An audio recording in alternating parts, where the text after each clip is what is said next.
flying my flag, and it's not red or blue. Therefore, I am not a thug. No. I'm closer to being a wheelchair athlete than I am a thug. You can believe that. We got more about that for you. Welcome to HMW Sports Talk Live. Obviously, folks, typically we air here on Saturdays from 6 o'clock to 7 o'clock. But today I am here with my soldier rag a little bit early because we came to represent, because it is the weekend of the big game. And if you want to come after me, Roger Goodell, and show your brute muscle, because obviously the NFL is the elite gang in the world, damn it, come on with it. I'm going to say it.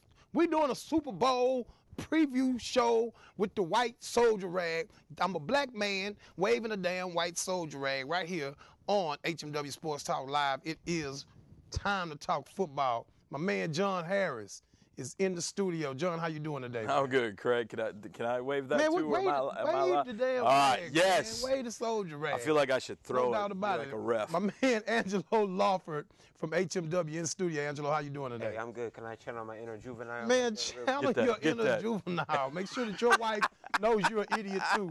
All right. Spread the love. Actually, this is my go to church on Sunday. Sneeze doing a preacher's sermon rag that is clean, have not sneezed on it, so these guys are safe, all right? Just wanted y'all to know.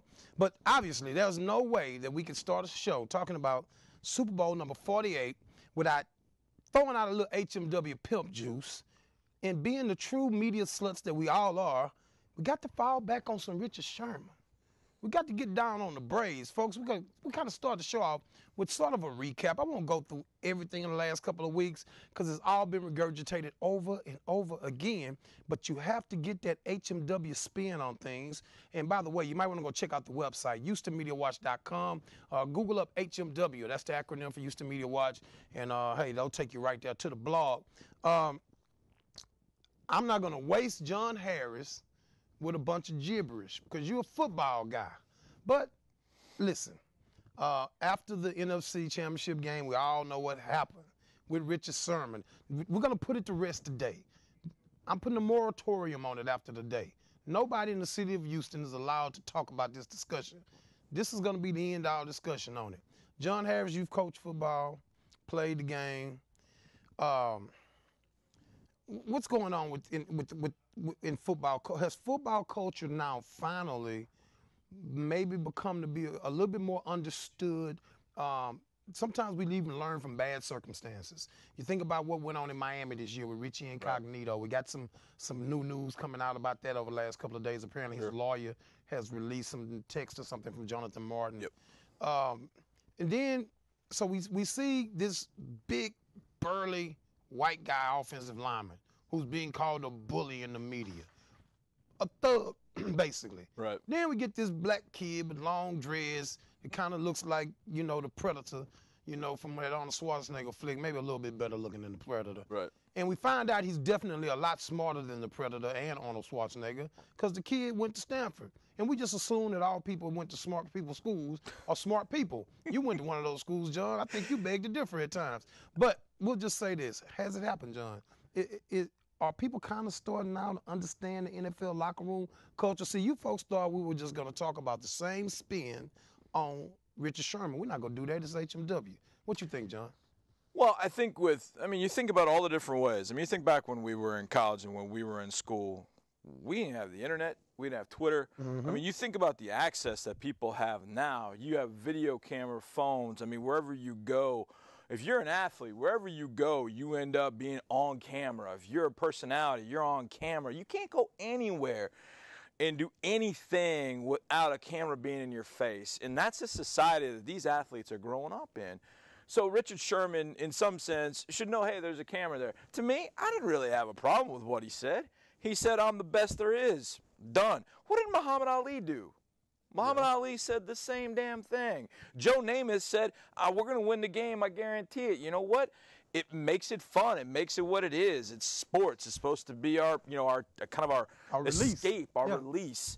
You know, and the fact that look, you mentioned it. I went to Brown. I knew plenty of idiots. I mean, I knew plenty of them. I played with plenty of them, and I've been an idiot myself at times. Just because you went to Stanford doesn't mean that you're intelligent or you're so much more superior than everybody else. I think that gets played out way too much. That's way too played The out. fact is, Way if too you played just out. if you look and you read about Richard Sherman's background, you realize, yeah, he is a pretty intelligent guy. He is very intelligent.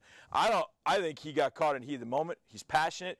If you heard him mic'd up, he walked over to Crabtree and said, "Hell of a game, man, hell of a game." And Crabtree, I don't know if they didn't hear him or whatever, and then obviously shoved him in the face. To me, I didn't care for that move. I thought that was, and whatever. Say what you will about Richard Sherman, but to me, you get a little carried away, sure. But if you read about what he has done and what he has meant to a lot of people, young kids, high school age kids, what he does with his time, with his money, with his effort in the offseason to help kids, to mentor, to be a good teammate, he's everything you want. Whereas Richie Incognito, on the other hand, he's everything you don't want. So, based on stories we hear from coaches. Right, exactly. But that's the thing. Teammates. And you bring up a great point, Craig, and that is what we have heard in the media about Richie Incognito. Now, there's some people that have played with him that have said, oh, yeah, I'd go to battle with this guy every single day. We're hearing more and more of that because of our society. We have Twitter. We have blogs. We have videos that we can do. We hear things. We hear more now than we ever have in our lifetime. But we're making such a big deal out of this. Man, guys like Namath and Ali were doing it back in the 60s. We didn't really talk about it all that much because we didn't have the outlet that we have now for people to voice their opinions and say the things that they That's a good point. Making the Ali comparison is a good point. I had this discussion with one of the guys from Houston Media Watch because initially I was disturbed by what he did after the game with Aaron Rodgers. No, what's her name? I said Aaron Rodgers, not Aaron Rodgers. Aaron Andrews. Aaron Andrews. The lovely, beautiful Aaron Andrews. And I didn't like it initially. Admittedly, I think I tweeted right away that he was an embarrassment to his mother, his teammates, his institution, black people, people with braids, people with dreads. I just thought it didn't feel right to me. And, I'm kind of an emotion on the sleeve guy. Sure. So I didn't give it. I was kind of like him in the heat of the moment. Right. He was reacting in the heat of the moment. Yeah. Obviously, I'm setting myself up here for an opportunity to backpedal a little bit. And here's my thought process at this point after hearing it discussed ad nauseum. I still feel I don't apologize for how I felt when it initially happened. You know why? Because it's probably wrong. It probably wasn't the right thing to do. It's okay to be emotional. It's okay to be spirited. But there's a time and a place and a format for everything.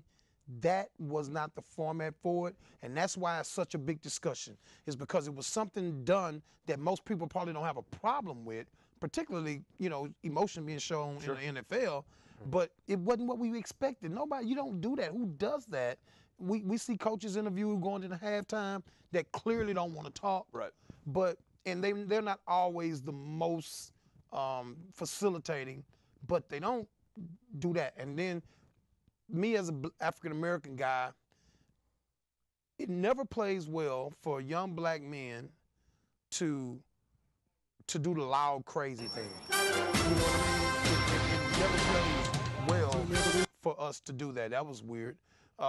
It never plays well for African-Americans in high-profile positions to do the less than to take the less than intellectual route or the high road. It doesn't usually play well for us.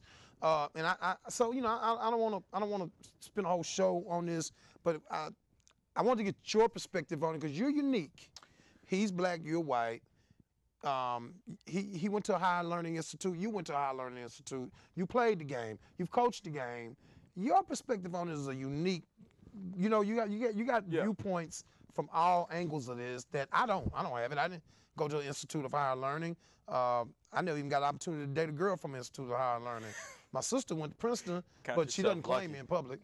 And I also, and the other part of it, Craig, is I don't want to be a hypocrite.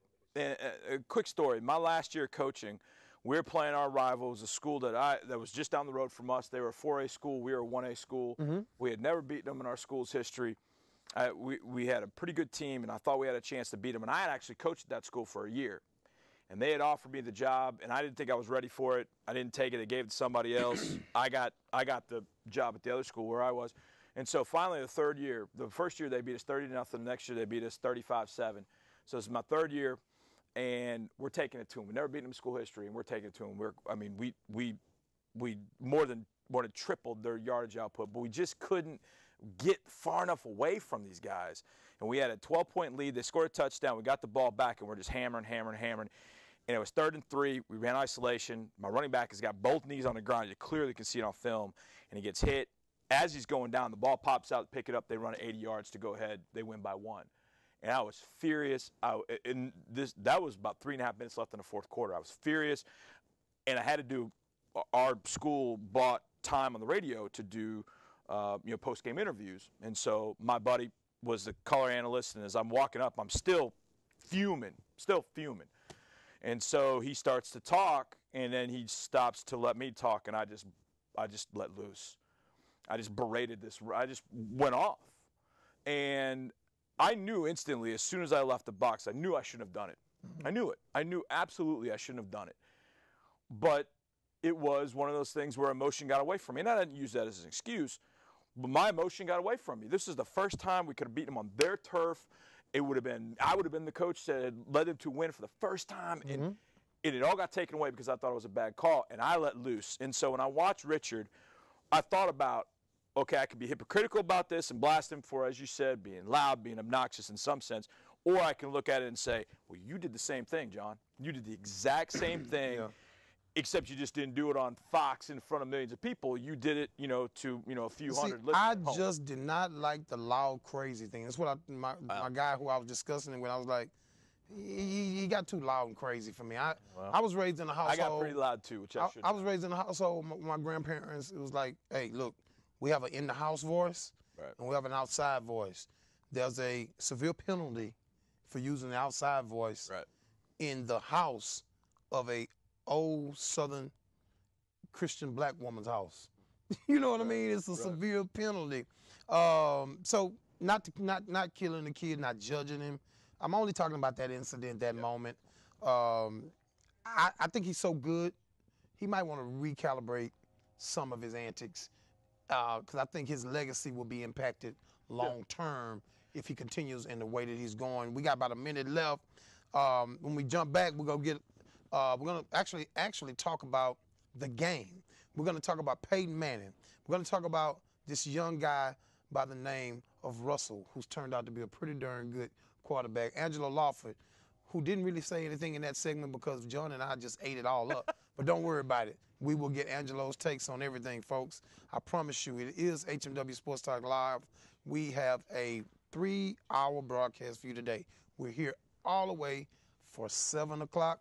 And I know it's all about the Super Bowl, which means it's all about football, but we know that a lot of folks may tune in to get that weekly wrap-up on everything. So we're going to touch on some NBA stuff today. We're going to touch on some Rockets. We got Kim Davis joining us in the studio who does Chalk Talk on Fox, and we've also got Patrick Creighton from Sports Radio 610. I will see you in less than 10. How about that? We'll be right back.